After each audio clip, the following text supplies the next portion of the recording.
decisions that shape the world. We bring you all of this and more on World Business Watch.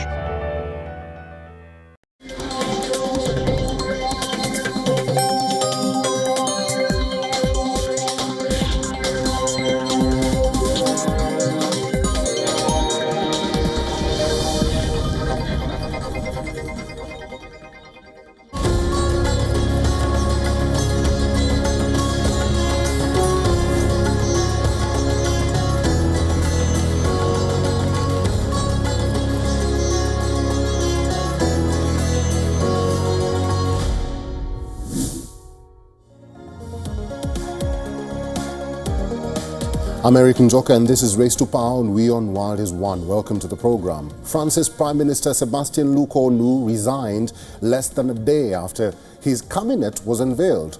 Lecornu said on Monday morning, "The conditions were not fulfilled for me to carry on as Prime Minister," and criticized the unwillingness by political parties to reach compromises.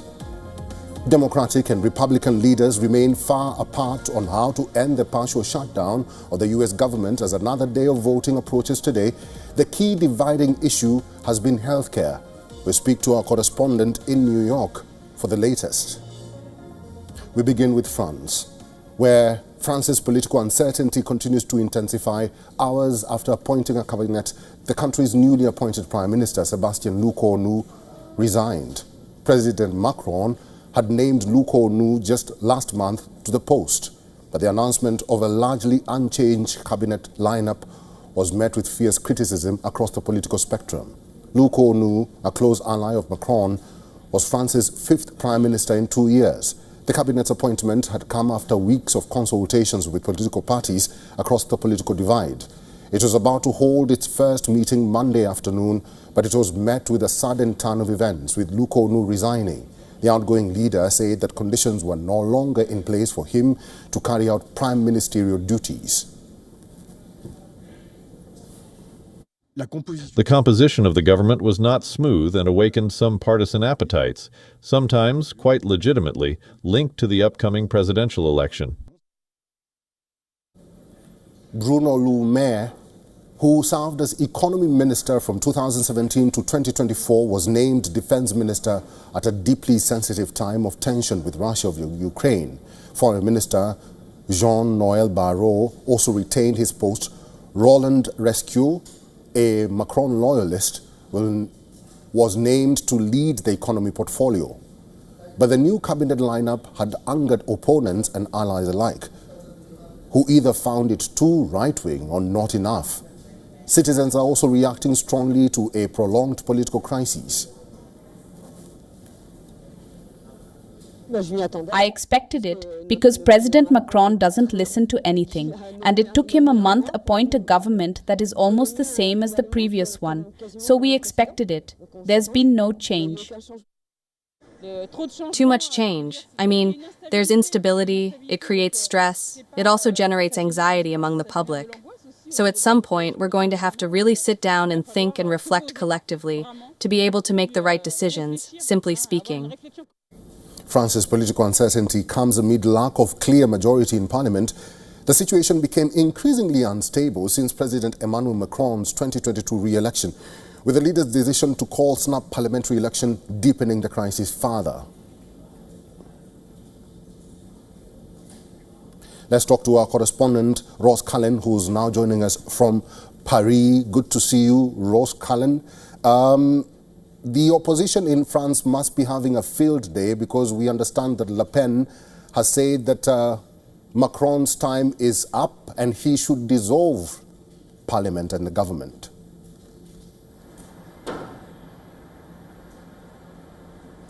Yeah, just looking down at some of the latest news that's come in, we do understand that in fact the outgoing Prime Minister, Sébastien Lecornu, who was at the Élysée Palace this morning to hand in his resignation to Emmanuel Macron, which the President accepted, is now back at the Élysée for an unprecedented second meeting. We don't know yet what is being discussed by the President and the Prime Minister, the outgoing Prime Minister, I should add, but that's interesting that he's been called back by Emmanuel Macron. There's all sorts of things going on. We've got the Socialist Party this afternoon calling on Emmanuel Macron to appoint a Prime Minister from the left. We've got Marine Le Pen saying that the Prime Minister should ideally come from the populist nationalist National Rally Party, but if not, Emmanuel Macron would be wise to resign, and it's unavoidable the need to hold urgent general elections. She's calling for those because, according to the polls, particularly well placed, that would be the National Rally, potentially to increase its number of MPs from 123 at the moment. You need 289 for a majority in Parliament. That's the problem. We have a hung Parliament in France. No one has a majority. That's why there's been this regular changeover of prime ministers, especially over the last 12 months or so. Emmanuel Macron looking for his third PM this year. We also understand that Emmanuel Macron will not be making a set-piece speech today. That's something that a lot of people have been calling for, a clarifying speech from the president. What are his intentions? What's his plan? At this stage, the Élysée Palace says no such speech is planned. All right, Ross Cullen, it's good to see you. We'll have to leave it there. Thank you for talking to us today. Let's move on now. The U.S. government shutdown is well into the 6th day. Even now, there are no signs of the Republicans and Democrats reaching common ground. As the political impasse continues, jobs of thousands of federal workers hangs by a thread after Trump threatened to permanently fire federal workers, accusing the Democrats of shutting the government down. Restrictions against firing federal employees during this government shutdown. That's taking place right now, and it's all because of the Democrats. The Democrats are causing the loss of a lot of jobs with their, it's a shutdown. It's their shutdown, not our shutdown, it's their shutdown. But the Trump administration plan faces a legal challenge. On Saturday night, federal worker unions made an emergency appeal to U.S. District Judge Vince Chhabria in San Francisco. The impasse between Democrats and Republicans on a spending plan has shut down the U.S. government's operations since October 1st. The unions have requested a temporary order prohibiting agencies from laying off workers.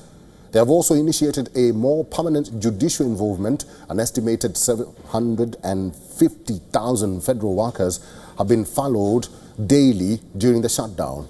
The unions blamed Congress for the lapse and questioned the legal rights of the administration's plan.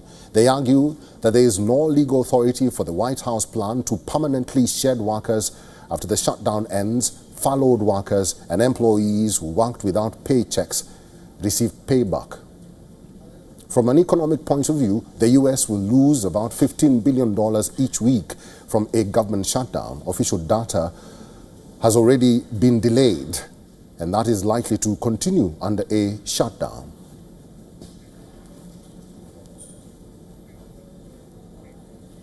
Let's talk to our correspondent, Susan Teherani, who's now joining us live from New York. Susan, good to see you. The impasse continues, and we do understand that there's a vote that is expected today at the Congress. How is that looking? It's not looking great, Eric. We were just listening to a senator from the Republican side, and he was almost certain that this shutdown is going to drag on and continue until next week. Remember, this is a Senate vote. It's not likely going to go anywhere. It's just to keep the government open temporarily, something that the Republicans had already called for. However, the reason it won't go anywhere is because the Democrats are putting in provisions to keep the government open, at least temporarily, a continuing resolution as it is called. But you have to bear in mind that Congress is in recess at least until October 14th. So their hands are tied, despite the fact that Hakeem Jeffries has called for a debate between himself and Speaker Johnson, Jeffries being the minority leader, and Johnson, of course, being the House Speaker, on the floor publicly to sort of showcase what their differences are about. Mm-hmm. But nonetheless, it just seems like more political fighting, partisan fighting, at least when it comes to the American people and those who are watching. Mm-hmm. And it doesn't seem to be having an end anytime soon. Just the two sides are too far apart. And talking about that issue, Susan, the divide has been healthcare, especially for Democrats. But now the flashpoint is the divide and the blame game between Democrats and Republicans. How are Americans viewing that? Because is that helping in anything? No, it's definitely not. And both sides have their own set of arguments. You know, ultimately, it comes down with cutting spending, which the Republicans want, and more spending, which the Democrats want. The American people don't like to see any of this. They definitely don't want to see a shutdown. As this shutdown drags, there are going to be more and more institutions that are going to be at risk, and some of them are related to basic necessities for low-income Americans like food stamps and also healthcare as well. Right now, the brunt and the burden has really been on airports and TSA checking. Airports are having a very hard time, despite the fact that these TSA workers are working without pay, but there are supplemental security checks and places that are just not working. And so you see, you know, very heavy lines at TSA airports, but nonetheless, it's going to trickle down to ordinary Americans. And even if they're not feeling it right now, they definitely don't want to see a shutdown. All right, we'll see how this impasse pans out. Susan Tehran, it's good to see you. We'll have to leave it there. Thank you. From California, Trump's troop deployment has shifted to Portland. Sunday night witnessed a standoff on the streets of Oregon's capital between protesters and law enforcement officials. Officers were seen handcuffing and removing at least one protester from an ICE facility in Portland as protests against Trump's immigration crackdown continue to escalate. Demonstrators slammed the Trump administration for treating American cities like what the president himself called war zones and using escalatory tactics on civilians who are protesting against the U.S. president's policies. The thing that's harming us is the escalation tactics that Trump's trying to use to create a narrative that, you know, Portland is this boogeyman that requires further militarization, and we just don't. I'm hopeful that the courts, and I'm hopeful that ultimately common sense prevails and, you know, we continue to be peaceful and not allow these things to happen in our cities and states. We're going to look at that. It was amazing. Portland is burning to the ground. It's insurrectionists all over the place. It's Antifa. And yet the politicians who are petrified. Look, the politicians are afraid for their lives. That's the only reason that they say, like, there's nothing happening. And you've seen it. The place is burning down and they pretend like there's nothing happening. A federal judge passed an urgent order on Saturday during a telephone hearing to block Trump's troop deployment in Portland. U.S. District Judge Karine Imagat, who was appointed by Trump himself during his first presidential term, granted a temporary restraining order sought by state administrations of both California and Oregon. Oregon, a historically blue state, has become the latest to experience targeted crackdown from Donald Trump after using the same tactics in Democrat-leaning California.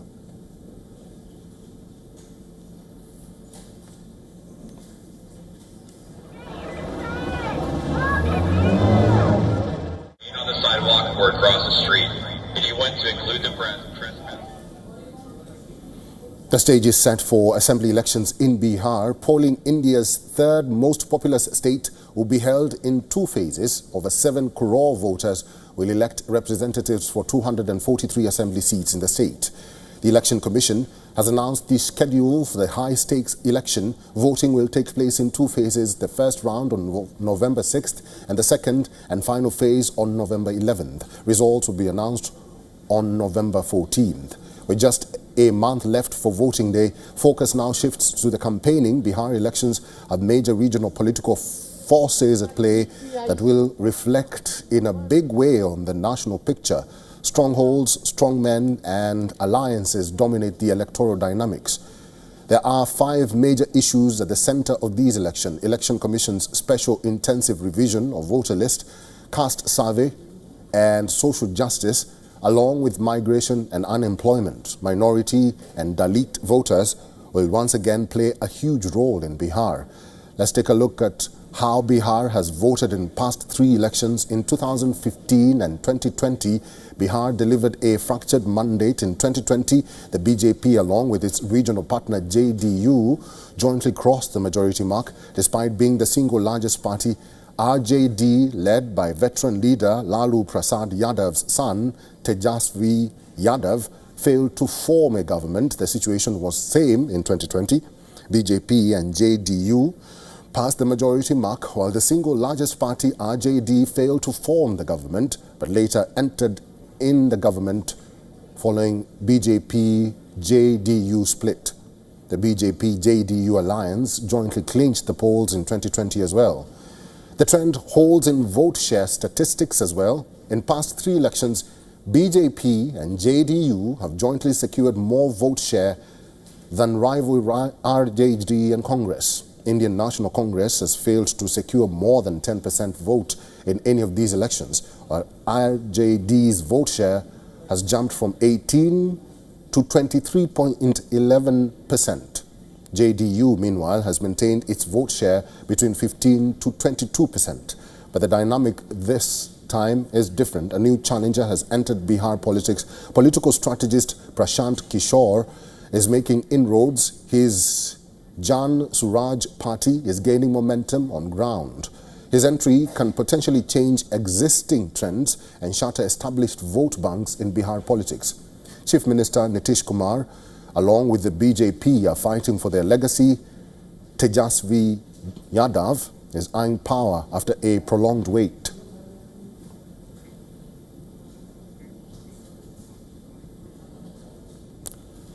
Let's now shift our focus to Ukraine's battle within. 2 top government agencies of the country are locked in a bitter feud. These are the country's top anti-corruption agency and the powerful security service.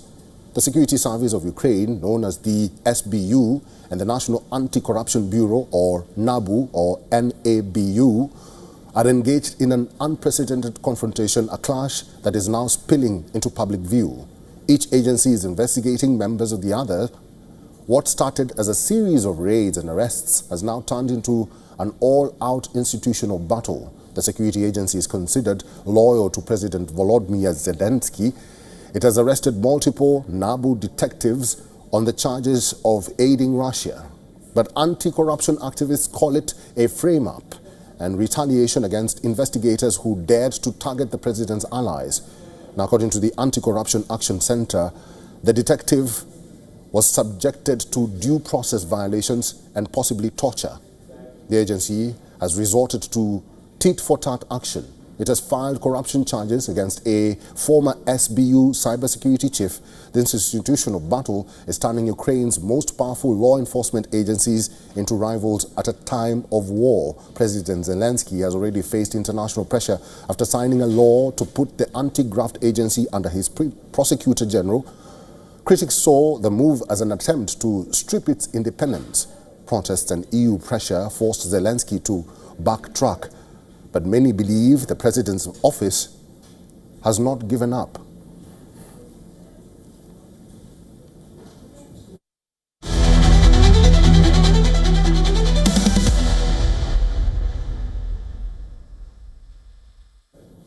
Gen Z uprising is sweeping across different countries. The latest focal point is Morocco and Madagascar, where a young generation is out on the streets seeking accountability, end to government corruption, and demanding a better life.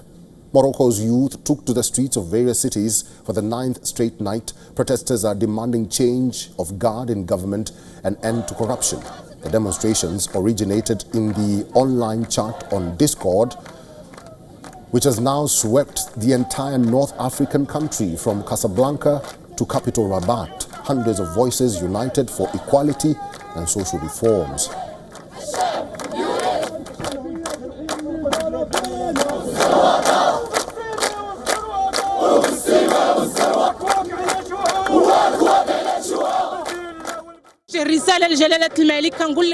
I address a message to His Majesty the King. I say to him, you are responsible for your people. We are your people, and we are your responsibility. We ask you to end this situation. We ask you to save these young people who are lost. We ask for a good education. I ask for a quality education for my daughters and for all the children of the Moroccan people.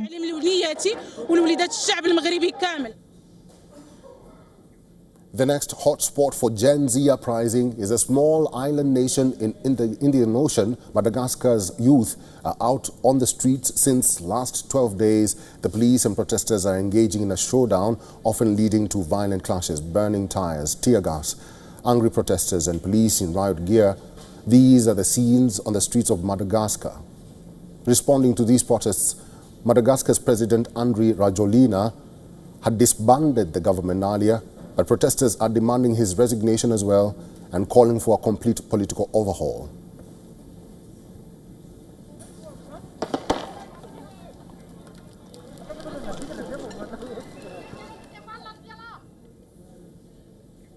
Vote counting is underway in Syria after a transitional election took place on Sunday to elect an interim government for 30 months. This is Syria's first election since its deposed leader Bashar al-Assad was ousted and a 50-year rule of the family brought to an end. Electoral College representatives cast their ballot on Sunday to choose lawmakers for Syria's transitional parliament. 6,000 Electoral College members voted in 50 districts to choose lawmakers for 120 seats. The special election is being held after all political parties were dissolved in a move to overhaul Syria's political landscape after a long dynastic rule. The elections held on 5th of October were not a fully democratic process, but what the authorities called a stepping stone for proper elections in the near future. The transitional period of 30 months or 2.5 years is time allocated for the interim authorities to prepare for proper elections. The polls held included a special provision involving electoral colleges and partial appointments by the interim president Ahmed al-Sharaa. There are 210 seats in Syria's assembly. Under this transitional election, electoral colleges will vote for 140 seats, while al-Sharaa, the de facto leader, will appoint lawmakers to the remaining 70 seats. However, the elections are not taking place in all of Syria. Polls have been indefinitely postponed in the Sueda province and in areas of Syria's northeast, which are controlled by the Kurdish-led Syrian Democratic Forces. Tensions and clashes between local groups and the government are the key reasons for excluding these areas. Syria's interim authorities have defended the decision for a special kind of transitional election, saying that it would be impossible to create an accurate voter registry and conduct a popular vote at this stage. The reason, they say, is that in 14 years of Syria's civil war, many have criticized this format of election. Critics and rights groups allege that this process concentrates power in the hands of Syria's de facto leader Ahmed al-Sharaa. Many also slam the transitional process as it lacks representation for the country's ethnic and religious minorities under the existing Islamic rule.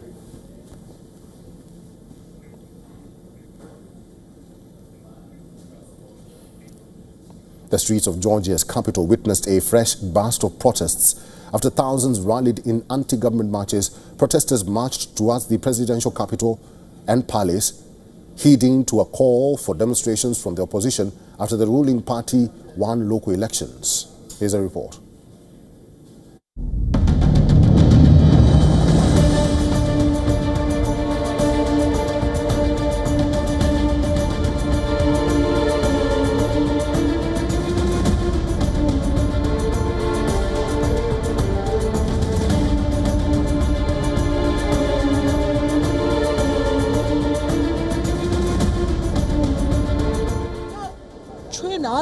We do not want to live in Russia, we want Europe. We must get rid of this government because it is crystal clear that they are pro-Russian authorities.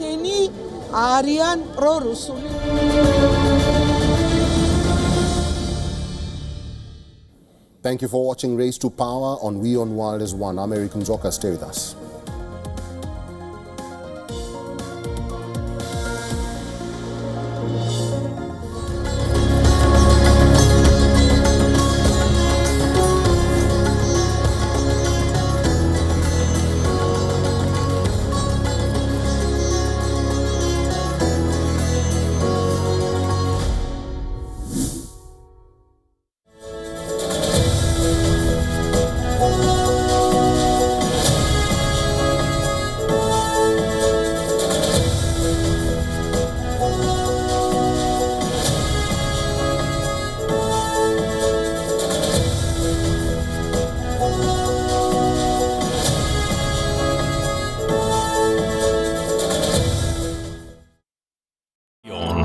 India's global voice, the channel that brings you the biggest stories from across the world through India's lens. Now available in more than 190 countries worldwide. Because we believe that the world is one. Watch us in Africa, Europe, USA and Canada, South America, Asia Pacific, Middle East and North African regions. Also available on these digital platforms across the world. WION. World is one. Where darkness hides behind every corner. Where the truth is stranger than fiction. A show that dives deep into the stories which shock and mystify. Unsolved murders. Psychopaths who defy explanation. International war crimes. And millions swindled in financial fraud. The victims, the accused, and the sinister plot. Prime Crime is your front row seat to darkness.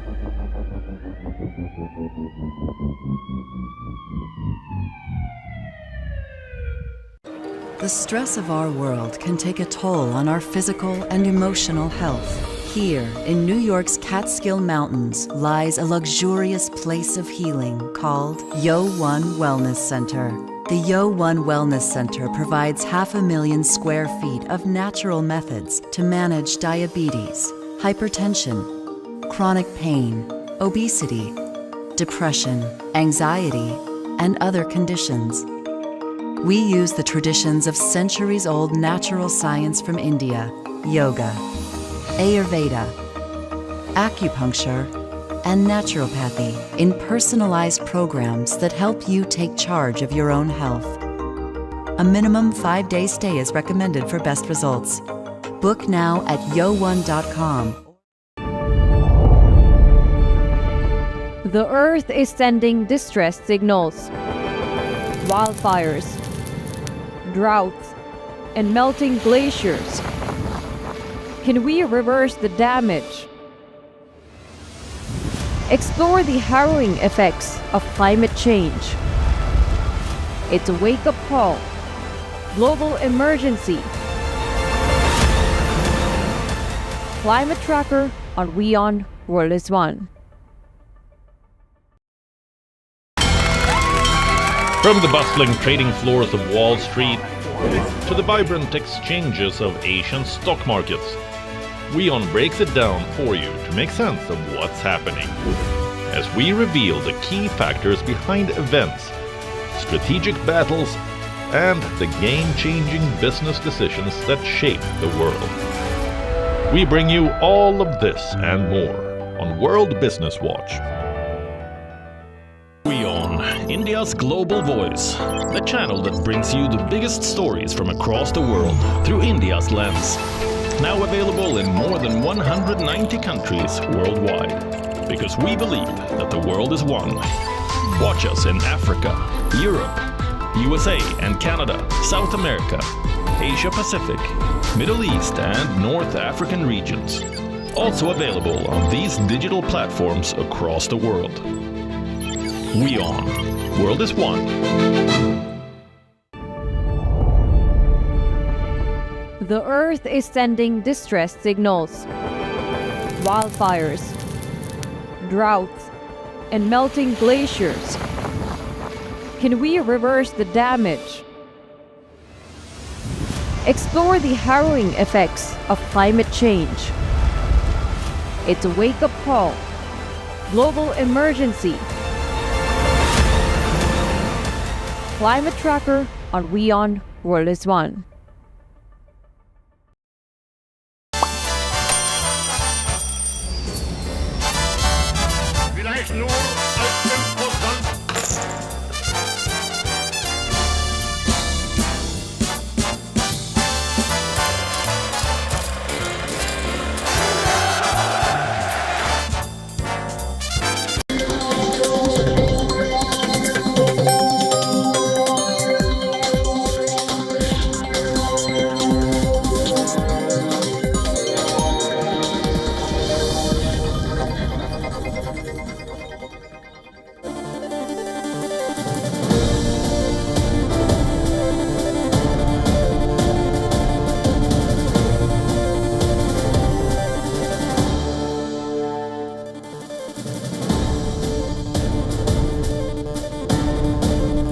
Welcome back to WION The World is One. We are glad you're watching. Time now for Fine Print. I'm Eric Njoka. Let's begin with the headlines.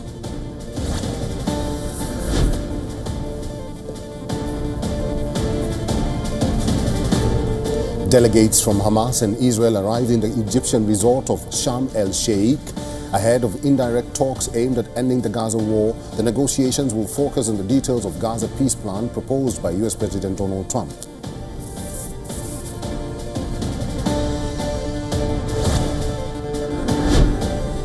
The European Union seeks a role in US President Donald Trump's transitional authority for the Gaza Strip. Top diplomat Kaja Kallas tells the bloc has a greater role to play.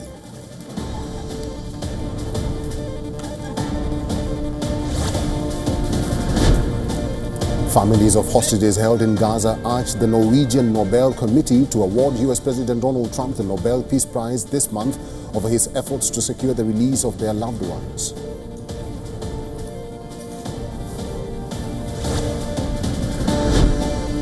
The US Supreme Court declines to hear an appeal by Ghislaine Maxwell, the accomplice of notorious sex offender Jeffrey Epstein, of her sex trafficking conviction. Appeal rejected without a comment.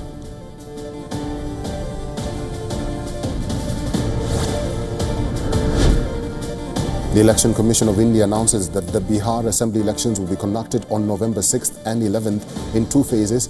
The counting will be on November 14th.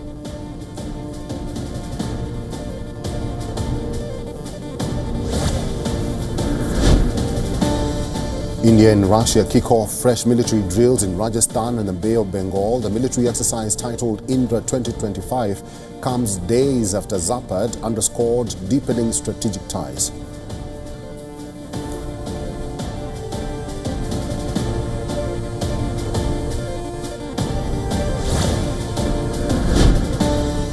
The International Criminal Court finds a Sudanese militia chief, Ali Muhammad Ali Abdal Rahman, guilty beyond reasonable doubt for war crimes and crimes against humanity committed during brutal attacks in Darfur between 2003 and 2004.